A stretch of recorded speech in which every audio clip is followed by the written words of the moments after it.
ఆవిడికి మీ ద్వారా నా సలహా ఏంటంటే వాట్సాప్ యూనివర్సిటీలోకి అసలు వెళ్ళకండి. ఎంతసేపు వాట్సాప్లోనే సాక్షిలో రాయిస్తున్నారు. ఇప్పుడు ఎలక్షన్ దగ్గరికి వచ్చాక వీళ్ళు తిట్టింది వీళ్ళ పేపర్లో రాస్తారు, వాళ్ళు తిట్టింది వాళ్ళ పేపర్లో రాస్తారు. కాంగ్రెస్కి పేపర్ లేదు, బ్యాట్ అది. మిగతా అన్ని పార్టీలకి పేపర్లు ఉన్నాయి, విశాలాంధ్ర ప్రజాశక్తి కూడా ఉన్నాయి. కాంగ్రెస్కి లేదు పేపర్. అంటే ఈ ఎలక్షన్లో వచ్చిన ఒక ఇదేంటంటే అర్బన్ ఏరియాలో చదువుకున్న వాళ్ళందరూ కూడా జగన్కి వ్యతిరేకంగా ఉన్నారు. కారణం ఏంటంటే మనం స్కూటర్ కూడా బాగోలేదు, ఇలాంటి కొన్ని పడితే పట్టించుకోలేదు. వాళ్ళ నమ్మకం ఏంటంటే వాళ్ళ నమ్మకం more than 40% of the people ఎప్పుడు ఎవరు ఇలా డబ్బులు ఇచ్చిన వాడు ఈ దేశంలో కాదు, ప్రపంచంలోనే అవడం. అదే పని కదా. రేపు ఇవన్నీ కూడా గ్యారంటీగా రద్దు అయిపోతాయని వాళ్ళకి తెలుసు. అవతల చంద్రబాబు గారే కాకుండా ఏ పవన్ కళ్యాణ్ అయితే నమ్మచ్చు.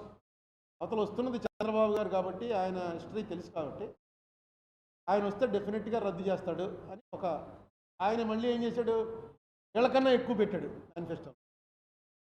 మొత్తం అయిపోయింది, దివాళా అయిపోయింది అన్నటువంటి పరిస్థితిలో స్టేట్నే అంతకన్నా ఎక్కువ ఇస్తామని పెట్టాడు. ఎలా పాసిబుల్? దాని మీద డిబేట్ జరగాలి.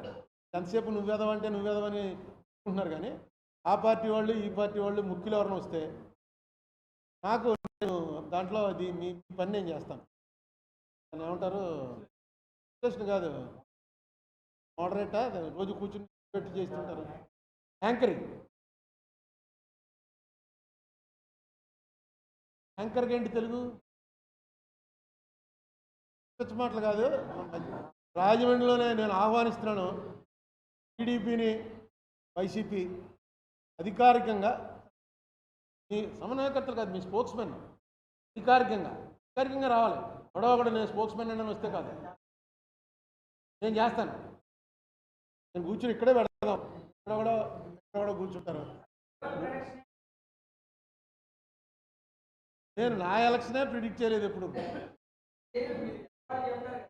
ఏం చెప్పలేదు. ఇప్పుడు వీళ్ళు జనరల్గా అధికారంలో ఉన్న వాళ్ళకి జనసేన తెలుగుదేశం కలిసిపోయి అనగానే కొంత షేక్ రావాలి, ఎందుకంటే డెఫినెట్గా అది చాలా డెడ్లీ కాంబినేషన్.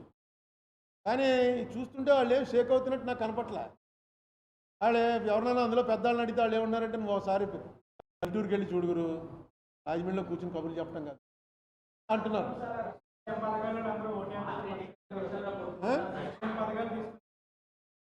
అని వాళ్ళు నమ్ముతున్నారు. అదే ఇప్పుడు జగన్మోహన్ రెడ్డి ఎన్ని రకాల తప్పులు చేయాలో అన్ని రకాల తప్పులు చేసుకుంటూ పోతున్నాడు. ఈ సీట్లు మార్చడం ఇది ఆఖరిలో చెప్తారు, మార్చేసేవారు అని. వాడు ఏడ్చేలోపు నోటిఫికేషన్ వచ్చేస్తుంది, నామినేషన్లు వేసేస్తారు.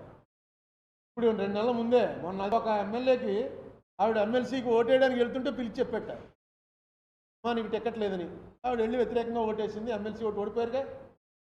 ఆ విజయవాడ అమ్మాయి నెగ్గింది, తెలుగుదేశం అమ్మాయి నెగ్గింది. శ్రీదేవి అదే ఎవరో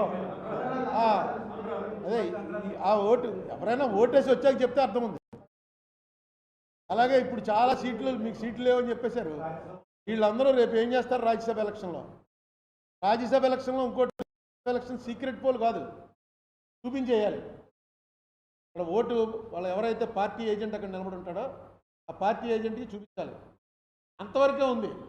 పార్టీ ఏజెంట్కి చూపించి వేరే పార్టీకి వేసారనుకో ఏం చేయాలి అన్నది ఇక్కడ లేదు. ఇప్పుడు డెసిషన్ ఏం తీసుకుంటారో